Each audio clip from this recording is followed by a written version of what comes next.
welcome again from Kandern, Germany. Linkėjimai iš Kandern, Vokietijos. Especially to our friends in Klaipėda, Lithuania. We send greetings to you. Ir ypač aišku sveikinam savo draugus Klaipėdai, Lietuvoje. Pray that you be able to stay warm. Heard it's snowing in Lietuva today, so. Mes matėm nuotraukas, kad šiandien Lietuvoje sninga.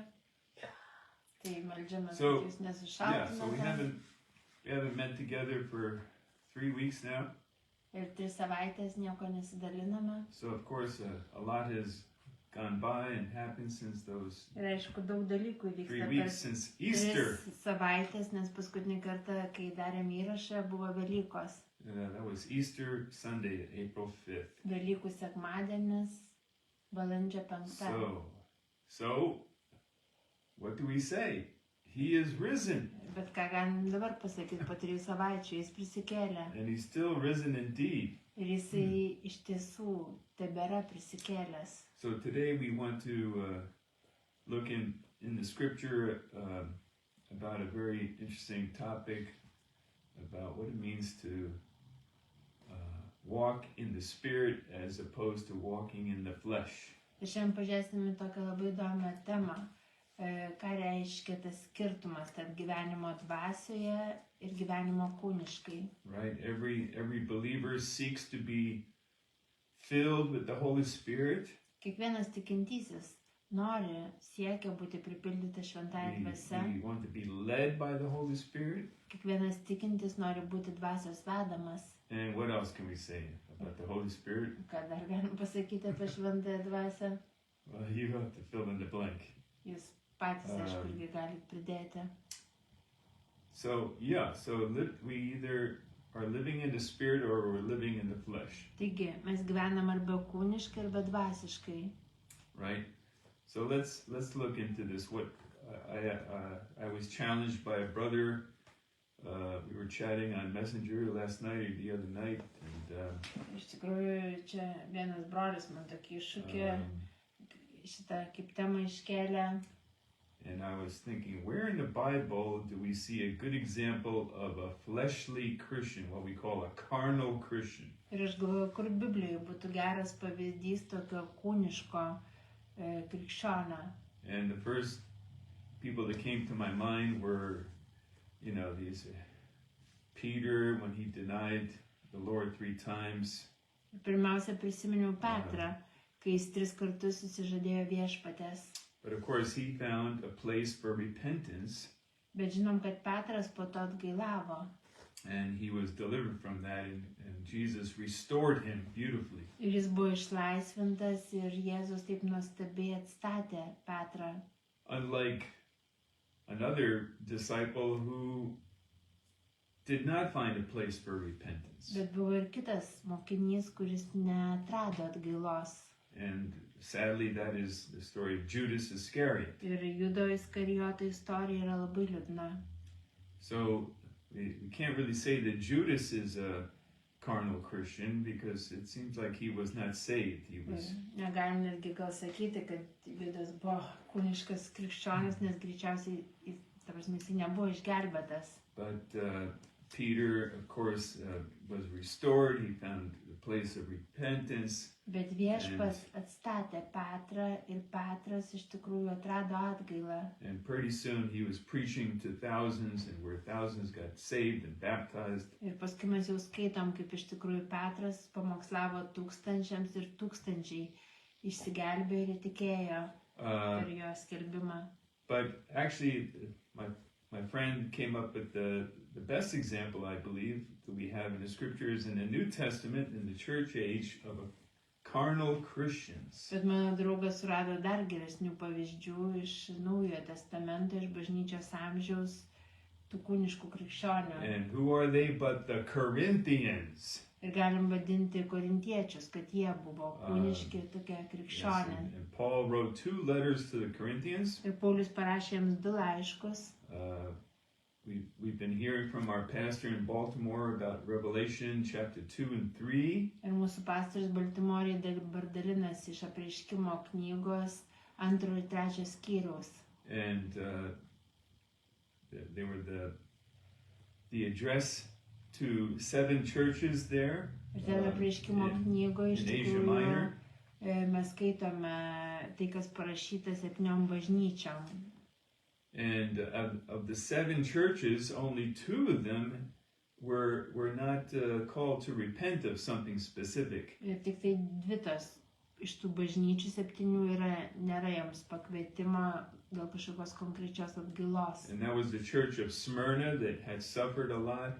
Ir tai yra Smirnos bažnyčia, apie kurią sakoma, tu daug kentėjai. Also the church of Philadelphia. Taip pat Filadelfijos bažnyčia. But all the other churches had something that they needed to repent of. Bet visos kitos 5 bažnyčios, jiems yra išsakyta, dėl ko jos turi atgailauti. So we can say they are also examples of carnal Christians. Taigi, galim sakyti, kad irgi tos bažnyčios tarsi yra to kūniško krikščionio Right? pavyzdys. So this is the question. Is it possible for a Christian to live in sin and still call themselves a Christian? Ir klausimas tuomet yra, ar gali krikščionis gyventi nuodėmiai ir toliau vadinti save krikščionimi. Now, of course, the ideal thing is that because we all have sinned and come short of the glory of God. Bet Romans aišku, 3:23. Romiečiams 3:23 sako, kad mes visi nusidėjome ir stokojame Dievo šlovės. Because we all have sinned, we have this privilege, though, to repent of our sin. Ir todėl, kad mes visi nusidėjome, mes turime tą privilegiją atgailauti dėl savo nuodėmio. Right? In the process of sanctification, as God is sanctifying his people. Ir per tai yra tas pašventinimo procesas, kad Dievas pašventina savo žmones. It's through a daily relationship of growing in the grace of our and knowledge of our Lord Jesus Christ. Kai mes kiekvieną dieną augame savo viešpaties ir gelbėtojo Jėzaus Kristaus malonės pažinime. Right? And part of that growing process of being sanctified is that we are repenting of one thing after another. Ir dalis to augimo ir pašventinimo proceso yra, kad mes atgailaujame. Right? Dėl vieno dalyko, paskui dėl kito. So God forbid that we would remain in a sin and not repent of Ir it. Dieve apsaugok, kad mes nepasiliktumėm nuodėmėj kažkokioj tai, dėl kurios net gailavome. Sometimes we use this term backsliding. I'm a backsliding Christian. God forbid that I would be a Kartais backsliding krikščionis Christian. tarpusavy taip kalba, kad aš dabar tiesiog toks atkritęs krikščionis, arba Dieve savo, kad aš net krisčiau. Or a carnal Christian.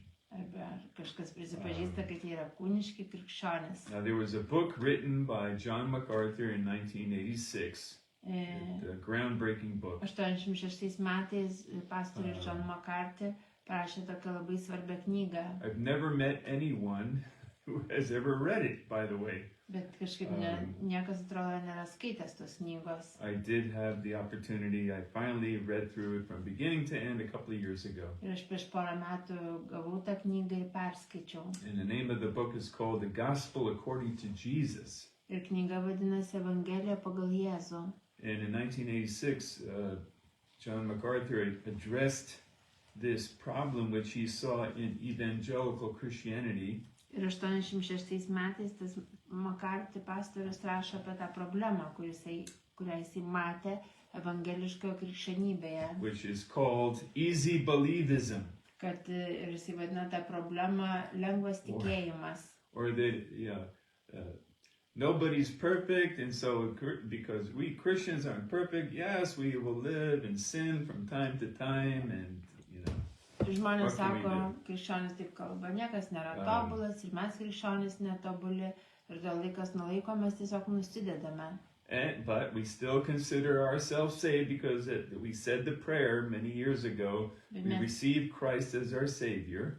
Bet mes vis tiek išgelbėti, nes prieš kažkiek metų pasimeldėm tą maldą ir priėmėm Kristų kaip savo gelbėtoją. And we can't lose it, right? It's called eternal security, Mes the turim doctrine of tą eternal security. amžiną saugumą ir negalim prarasti savo išgelbėjimo. And John MacArthur, and of course much of Christianity stood up against this type of mentality.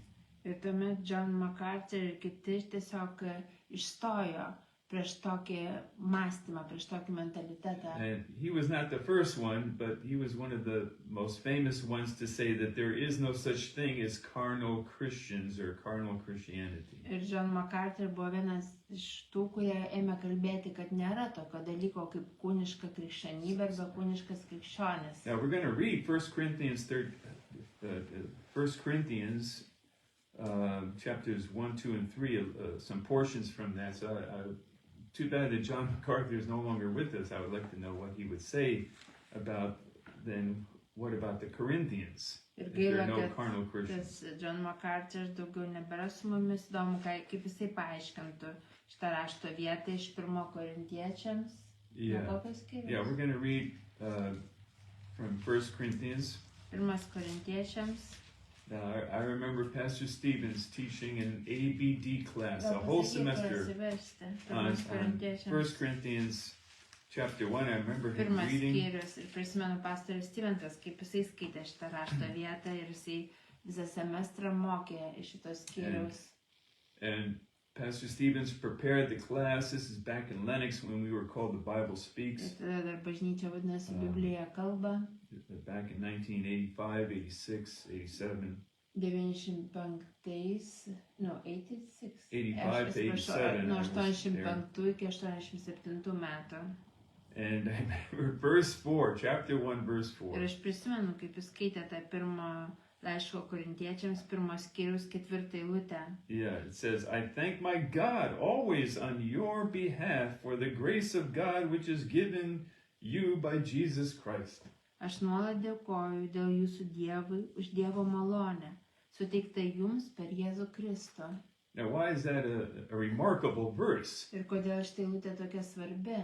Because we have to remember that the Corinthians were a very troubled church. They had a lot of problems. Nes korintiečiams buvo tokia labai sudėtinga bažnyčia, kuri turėjo daug problemų. They had a problem with factionalism, like factions in the church, divisions. Ten buvo bažnyčiai susiskaldimai, grupuotės. In verse 12, it says, Now this I say, that every one of you saith, I am of Paul, and I am of Apollos, and I am of Cephas or Peter, and I am of Christ, and all these separate 12 groups. eilutė turiu omenyje tai, kad iš jūsų yra tokių, kurie sako, aš esu Paulius, aš Apolo, aš Kefo, aš Kristaus. And Paul says, are you not carnal that you have this attitude? Ir Paulius juos sudraudžia ir sako, tokios jūsų nuostatos yra kūniškos, jūs esat kūniški. In verse 10, let's go back a little bit. It says, Now I beseech you, brethren, by the name of our Lord Jesus Christ, that you all speak the same thing, and that there be no divisions among you, and that you would be perfectly joined together in the same mind and in the same judgment. 10 eilutė. Broliai, viešpaties Jėzaus Kristaus vardu, maldauju jūs, kad visi vienaip kalbėtumėte ir nebūtų tarp jūsų susiskaldimų, bet kad būtumėte tobulai suvienyti vienos minties ir vieno sprendimo. Yes, in verse 11, For it hath been declared unto me of you, my brethren, by them which are of the house of Chloe, that there are contentions among you. 11 eilutė. Mat Chlojės namiškiai pranešė man apie jūs, mano broliai, kad tarp jūsų esama kivirčio. And then verse 12, like we heard, that some of you say that you're of Paul, others of Apollos, and there was a group, a Peter faction. And I remember Pastor Stephen said the worst group of all four of these was the group that said, no, we're just with Jesus. That's our group. Ir tai bažnyčiai buvo įvairios tos grupuotės, bet aš atsimenu, kaip pastorius Stevensas mokė, kad blogiausia buvo ta grupė, kuris sakė, kad mes priklausom Kristui. Can you imagine that thought? I remember this is ABD from 40 years ago. Huh? Paaiškink trumpai, kodėl taip sakė. Well, yeah, so he said, why is that the worst group? The ones Jisai who sako, are, žinot, kodėl ta grupė buvo pats sunkiausias atvejis. well, they were the most carnal because Ir they kodėl jie were buvo hyper labiausiai spiritual. kūniški, nes kažkuria prasme tokie super dvasiški norėjo pasirodyti, kad čia mes niekam nepaklusim tik Kristui. We don't follow Paul or Peter. We don't follow any man. We just follow Jesus. Mes neseksim jokių žmogumi, tik tai Jėzumi. And Pastor Stevens was warning us how dangerous that is. There's no accountability. Ir We're not pastoris submitted to Stevensas anyone, really. perspėjo, kaip iš tikrųjų tai yra pavojinga, kai žmonės nėra prieš jokį kitą žmogų atsakingi. Yeah, we only say in name that we're following Jesus, but actually we're just following ourselves. Ir yra lengva pasakyti, kad mes sekame Jėzų, kai iš tikrųjų mes sekame pačiai savimi. Then in chapter 3, Ir trečiame skyriuje, he says, and I, brethren, could not, verse 1 of chapter 3. nuo trečias Corinthians. skyrius, pirma eilutė. And I, brethren, could not speak unto you as unto spiritual, but as unto carnal, even as unto babes in Christ. Sako, aš broliai negalėjau kalbėti jums kaip dvasiniams, bet kaip kūniškiams, kaip kūdikiams Kristuje. Right? So, John MacArthur, what do you mean that there are no carnal Christians? Paul addresses the Corinthians as if they were carnal, which is not good. Ir kaip MacArthur sakė, kad nėra tų kūniškų krikščionių, jeigu Paulius į korintiečius kreipiasi kaip į kūniškus krikščionius. Ir tai aišku nėra gerai, kad jie tokie yra. But they are still Christians. They have not lost their salvation because they're living in sin. Bet jie vis tiek yra krikščionys ir jie neprarado savo išgelbėjimo, nors ir gyvena nuodėmėj. Right? That's why verse 4 in chapter 1 was so remarkable, that he speaks so positively of the Corinthians, even with all their problems. Verse 4, let's read that again. I thank my God always on your behalf. Ketvirta eilutė yra tokia ypatinga, kad jis juos taip drąsina, nors jie tokie kūniški yra. Ir jisai sako, aš nuolat dėkoju dėl jūsų Dievų iš Dievo malonę, suteikta jums per Jėzų Kristų. Yeah, what was he thankful for the Corinthian church? There wasn't much there outwardly to be thankful for, but he says, I thank God for the grace of God that is given you. Išoriškai atrodo nebuvo ten už ką dėkoti, bet jis sako, aš dėkoju Dievui už jo jums suteiktą malonę. Yeah, given you by Jesus Christ. So, Per Jėzų Kristų suteiktą malonę. see, John MacArthur in his book, and I read it, it's a very good book. Ir aš skaičiau tą John MacArthur knygą ir tai yra gera knyga. It's all hundreds of scriptures he Jisai cites. naudoja šimtus eilučių And pagrįsti savo teiginiui. that you know, a Christian must not live in sin very long. The quicker that we repent and get out of sin, the better. Ir jo mintis yra, kad krikščionys ilgai negali pasilikti nuodėmėj. Ir kuo greičiau mes iš tikrųjų atgailaujam ir išeinam iš tos nuodėmės, tuo geriau. Oh yeah, I think Leonard Ravenhill, he was one of the first ones. He was a British evangelical preacher who was a mentor for Keith Green. Leonard Ravenhill. He was one of those that said, no, there's no carnal Christians. These Christians who live in sin, they're not real Christians. They're fake Christians. Ir gal pirmas, kuris taip drąsiai pradėjo kalbėti apie tai, buvo Leonard Ravenhill. Leonard He's Ravenhill. passed away to heaven now. Ir dabar jau jisai yra pas viešpatį, jisai buvo Keith Green, toks irgi dvasinis mokytojas. Ir jisai pasakė, kad iš tikrųjų nėra kūniškų krikščionių. Tie žmonės, kurie gyvena nuodėmė, jie nėra išgelbėti. Right. If you're not repenting right away of your sin, then you need to worry about whether you were ever saved to begin with. Jeigu krikščionis iškart neatgailauja dėl savo nuodėmės, jisai turėtų suabejoti, ar jisai iš viso yra išgelbėtas. So, you know, it's something that we need to be conscious, not conscience. Ir mes turime nepamiršti to, mes turime kažkaip sąmoningai mąstyti apie tai. You know, that yes, there is always that danger if we're living in sin and we think it's okay. Kad visuomet yra tas pavojus, jeigu mes gyvenam nuodėmę ir sakom, na ir kas. Then, you know, we're in a very dangerous situation, a very dangerous position. Iš tikrųjų mes esame labai pavojingoje pozicijoje. Even if we have a 5 out of 6 chance of being right, that we are still Christians, but, you know, carnal Christians. Nors net jeigu 5 iš 6 punktų yra už mus, kad mes vis tiek liekam krikščionis, nors ir esam kūniški krikščionis. Right? You know, like Bet vis tiek I neturėtumėm have a- lengvai tai žiūrėti. Bottle of alcohol I always keep under my bed secretly. Nobody knows, just me and God. Or, Jeigu kažkas tam pasislėpęs laiko alkoholio butelį po lovą ir galvoja, kad niekas nežino apie tai, tik tai Dievas ir aš. and I say it's okay. Ir aš sakau, bet juk tai nieko tokio. God knows that I'm weak and Dievas I need žino, to kad have aš this silpnas. drink from time to time. Man laikas nuo laiko reikia išgerti. Or, someone is living with God forbid that some pastor is living with a woman who's not his wife. Arba kažkas gyvena su moterim, kuri nėra jo žmona. And he says, well, this is okay because, we love each other. Ir sako, bet juk nieko tokio, mes juk mylim vienas kitą. We come up with excuses. Ir taip lengva iš tikrųjų atrasti tos pasiteisinimus. And maybe they even admit, like, okay, well, pray for me. I have this problem. I'm a carnal Christian. Arba kartais gal žmogus pripažįsta ir sako, melskis už mane, tiesiog turiu tą problemą, aš esu toks kūniškas. Yeah, and it's a possibility that I am a carnal Christian, yes, and I'm living in a sin, and if I were to die today, I would go to heaven.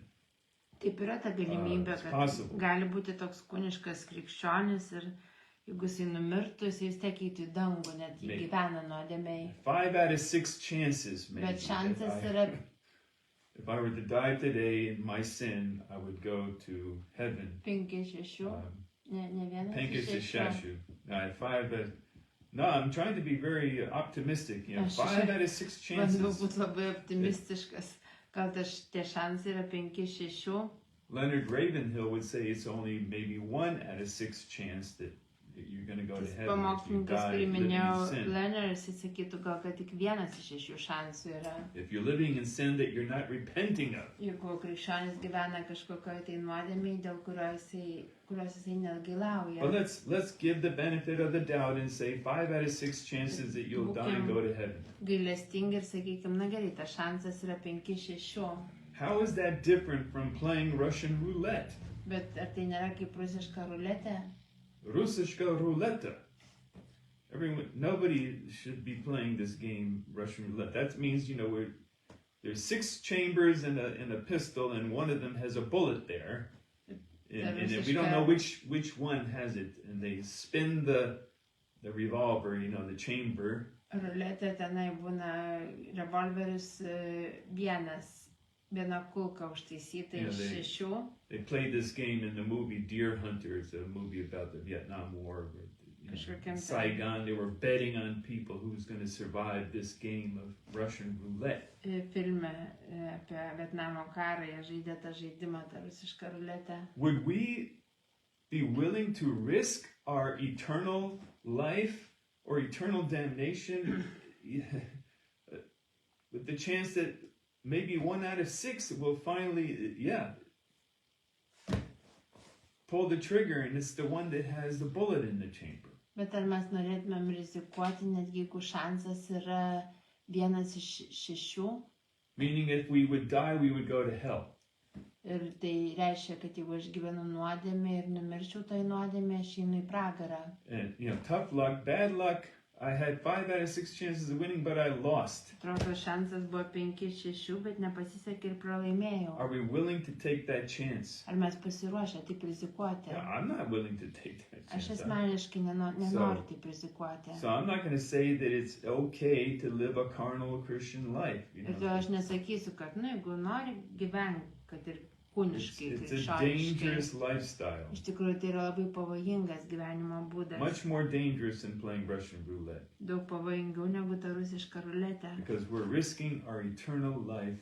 Nes taip mes galime rizikuoti dėl savo amžino gyvenimo. So anyway, if there's any questions, please, you can ask afterwards. We're almost done. We only have 5 minutes left. Jeigu turėsit klausimų, vėliau galit parašyti, nes dabar jau liko tik 5 minutės. All right, so Paul writes the letter to the Corinthians, and he addresses many of these problems in chapter 5. He talks about, it is reported commonly that there is fornication among you, and such fornication as is not so much as named among the Gentiles, that one should have his father's wife. Tenka girdėti apie ištvirkimą, atsiprašau, 5 skyriuje ir visame šitame laiške Paulius jisai rašo apie tos dalykus ir 5 skyriaus 1 eilutė taip ir sako, tenka girdėti apie ištvirkimą tarp jūsų ir net apie tokį ištvirkimą, kurio nesigirdi net pas pagonis. Būtent kažkas gyvena su savo tėvo žmona. So he addresses different problems in the church, but then in chapter 12, he talks about spiritual gifts. Ir Paulius kalba šitame laiške apie įvairias bažnyčios problemas ir paskui 12 skyrius jis kalba apie dvasinės dovanas. And he corrected some problems there, the problem of spiritual gifts. Someone was speaking in tongues and there was no one there to interpret. Ir Paulius paaiškina, kad neturi tai būti, jog kažkas kalba kalbomis ir niekas nepaaiškina tų kalbų. And chapter 13 talks about what's most important. Ir 13 skyrius, mes žinome, kalba apie tai, kas yra visų svarbiausia. Which is love. Visų Agape love. svarbiausia yra ta dieviška meilė. Love is patient. Love is kind. Meilė, kur yra kantri, kur yra maloni. Love forgets the wrong supper. It thinks no evil. Kuri nemasto piktą ir pamiršta, kas buvo It bloga. endures all things, bears all Visą things, pakenčia, believes visą all things. ištveria ir visko tiki. Which means it believes the best about someone. Tai It reiškia doesn't meilę, falsely kuri accuse. tiki geriausia apie kitą žmogų ir niekuomet neteisingai neapkaltins. So he writes the letter, and and then some time goes by. Ir jisai Paulius užbaigė tą pirmą laišką korintiečiams, paskui praeina kažkiek tai laiko.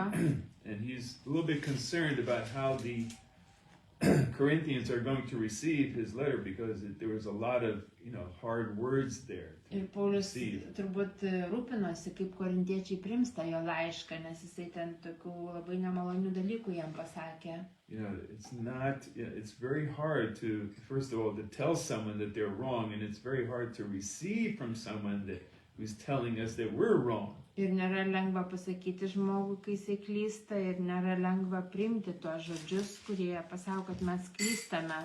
But he writes a second letter. Ir gal todėl Paulius parašo antrą laišką korintiečiams. After Titus comes to visit Paul, after visiting the Corinthians and bringing good news. Po to, kai iš Korinto sugrįžta Titas su geromis naujienomis. About how the Corinthians were actually able to receive Paul's word with fear and trembling and respect. Ir Titas pasako Pauliui, kaip korintiečiai priėmė jo žodžius su tokia baime ir drebėjimu ir su tokia pagarba.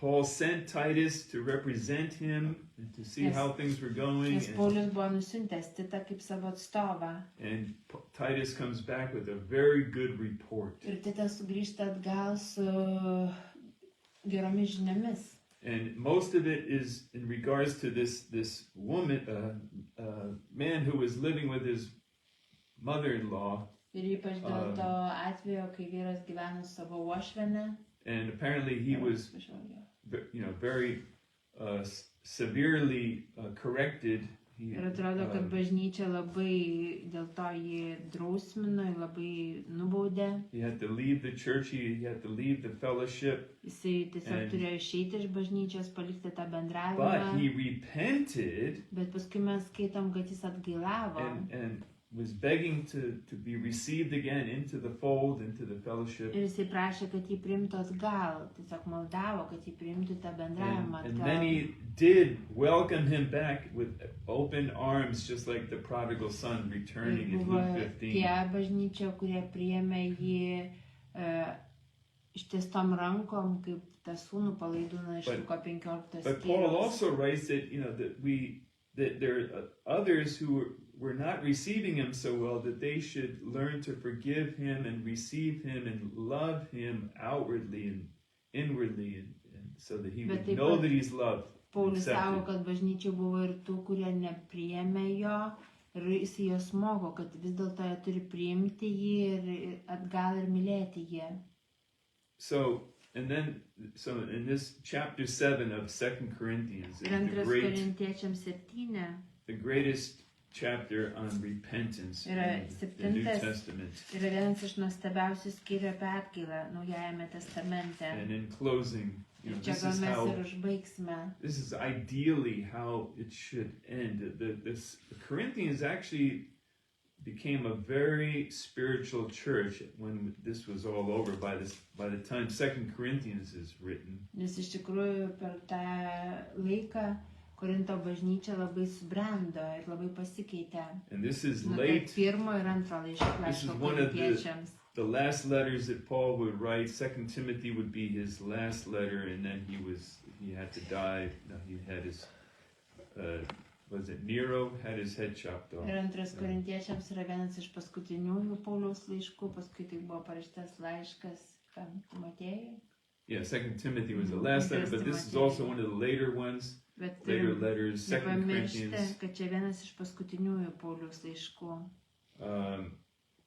And maybe next week we can talk about chapter 5, which is an amazing chapter. We Ir can gal just do a kitą whole savaitę message on galėsim chapter 5. daugiau pasižiūrėti į pirmos korintiečiams 5 skyrių, But nes tai in labai chapter nuostabus 7, skyrius. verse 8, let's take it from verse 8. Tad gal dabar 7 skyrius skaitykime nuo 8 eilutės. For though I made you sorry with a letter, the first letter to the Corinthians, Todėl jeigu nuliūdinau jūs laišku, ir čia jis užsimena apie pirmą laišką korintiečiams, I do not repent, though I did repent, for I perceive that the same epistle hath made you sorry, though it were but for a season. Todėl jeigu nuliūdinau jūs laišku, tai šito nesigailiu, nors ir apgailestavau, nes matau, kad tas laiškas jūs nuliūdino, bet tik kuriam laikui. Yeah, it's not pleasant to make people feel sorry, Aišku, even a worldly sorrow. Like we're gonna Nemalonu hear. žmonės kažkaip tai pasakyti jam kažką, kas juos nuliūdina. Paul took a great risk in making them sorry for their sin. Ir Paulius čia rimtai rizikavo iš tikrųjų, kalbėdamas, kad jie turi atgailauti dėl savo nuodėmės. Verse 9, now I rejoice, though, he rejoices, not that you were made sorry, but that you sorrowed to repentance, for you were made sorry after a godly manner, that you might receive damage by us in nothing. Dabar aš džiaugiuosi, žinoma ne todėl, kad jums teko nuliūsti, bet kad jūsų nuliūdimas atvedė jūs į atgailą. Jūs buvote nuliūdę dieviškų liūdesių, todėl iš mūsų pusės nebuvo jums jokios skriaudos. Yeah, so verse 10, for godly sorrow worketh repentance to salvation, not to be repented of, but the sorrow of the world worketh death. Dieviškas liūdesys gimdo atgailą išgelbėjimui, dėl kurio nereikia gailėtis, o pasaulio liūdesys gimdo mirtį. And then the last verse, verse 11. Ir užbaigsim 11 eilutėj. For behold, the self-safe thing that you sorrowed after a godly sort, what carefulness it wrought in you, yea, what clearing of yourselves, yea, what indignation, yea, what fear, godly fear, and yea, what vehement desire, yea, what zeal, and what revenge. In all things you have approved yourselves to be clear in this matter. Ir štai kaip tik tas dieviškas nuliūdimas pagimdė jumise tokį susirūpinimą, tokį teisinimąsi, apmaudą, baimę, tokį stiprų troškimą, uolumą, tokį atpildą. Jūs visais atžvilgiais pasirodėte švarūs šiame reikale. Yeah, and then he goes on to talk about how Titus was very refreshed to be with them and to be part of this restoration of relationships and repentance of the church in such a way that it created revival, you could say. Ir toliau jisai dalinasi, kaip Titas buvo taip pradžiugintas, būdamas pas juos ir matydamas jų atgailą, ir kaip ta atgaila vedė į tokį bažnyčios atnaujinimą ir netgi prabudimą. So because it wasn't a worldly sorrow where they were just sorry that they were caught for doing something wrong. Ir kadangi tai nebuvo toks pasaulietinis liūdesys, kad jie liūdėjo ne todėl, kad jie buvo sugauti dėl to, kad darė kažką ne taip. They showed the best attitude of how to respond to when we hear a convicting word preached to us, let's say. Bet iš korintiečių mes galime pasimokyti, koks turėtų būti mūsų atsakas, kai mes girdime tokį tikinantį žodį. Right? We should not Galbūt per be, pamokslą kažkokį tai. we should not run from or shy from hearing convicting messages of preaching, Mes teaching neturime kažkaip bandyti apsaugoti save nuo įtikinančių pamokslo, that would call us to repent, kurie kviečia mus į atgailą. call us like when we first repented unto salvation. We heard about this from Pastor Toll and Pastor Schaller last Sunday night. Lygiai taip pat, kaip mes pirmą kartą atgailavome dėl išgelbėjimui. Ir pastorius Šaleris ir pastorius Michael Toll dalinosi apie tai praeitą sekmadienio vakarą. That was for me the hallmark message of the year was last Sunday night. I highly recommend listening to it. Prasidėjo, nesvarbu. Bet man tai buvo toksai gal reikšmingiausias pamokslas šių metų ir tikrai rekomenduoju paklausyti. Maybe in a couple of years this was the Ir nežinau, gal netgi hallmark per for porą me. metų iš to, ką aš girdėjau, man tas pamokslas būtent toks buvo pats reikšmingiausias, Yeah, where atrodė. Pastor Schaller and Pastor Michael Toll both gave very good definition about what is repentance unto salvation and what is repentance to the churches, for the churches there in Revelation 2 and 3. Nes buvo iš tikrųjų pastoriai ir pastorius Šaleris ir pastorius Michael Toll labai aiškiai taip kalbėjo apie tai, kas yra atgaila išgelbėjimui ir kas yra ir kaip ta atgaila pasireiškia bažnyčiose pagal Apreiškimo knygą. Yeah, and Pastor Mike brought out that repentance unto salvation was in the singular, like John 16 verse 8 talks about this, I believe. Ir pastorius Michael sakė, kad iš tikrųjų ta atgaila yra ne už nuodėmes, bet dėl nuodėmes, vienaskaita.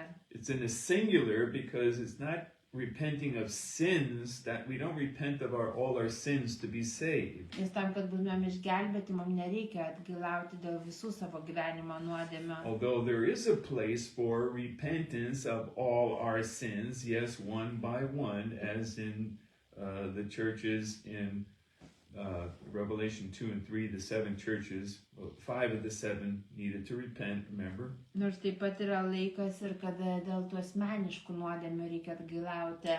Either, Apreiškimo. verse chapter 2 and 3, we hear about the 7 churches there. Antra ir trečia eilutė. And they were to repent. Every church had its own particular sin that they needed to repent of. Konkrečios nuodėmės, už kurią turėjo atgailauti. Right? The Laodiceans needed to repent of their lukewarmness. Laodikėjos bažnyčia turėjo atgailauti dėl savo drungnumo. And the others of the doctrine of the Nicolaitans, they allowed it in the church. Kita bažnyčia dėl to, kad įsileido į bažnyčią neteisingą mokymą, Nikolaitų mokymą. And adultery and fornication. Kita bažnyčia dėl svetimavimo. So each, the Ephesians needed to go back to their first love. Efeziečiai turėjo sugrįžti prie savo pirmos meilės. Can you imagine repenting of not loving? Įsivaizduokit, reikia atgailauti dėl to, kad nemylėjom. So praise God, our time is up. Ir dabar laikas jau baigėsi. So let's be encouraged by the Corinthians that there is hope. If there's hope for the Corinthians, there's hope for us. Laiškas korintiečiams būna mums padrąsinimas, kad jeigu yra viltis korintiečiams, tai yra viltis ir mums.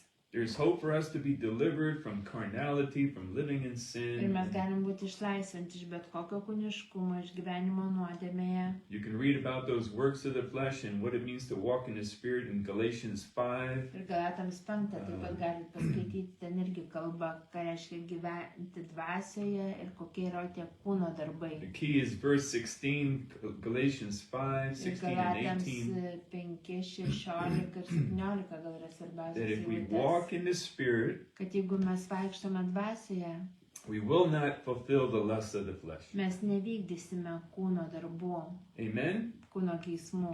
Amen. So, Amen. thanks for joining us, and Ir ačiū tiems, kurie klausėte. God willing, we'll be here again next next week. Dievui next leidus weekends. galėsim pratęsti kitą savaitę. So have a great week and Ir geros great day. savaitės visiems, geros dienos.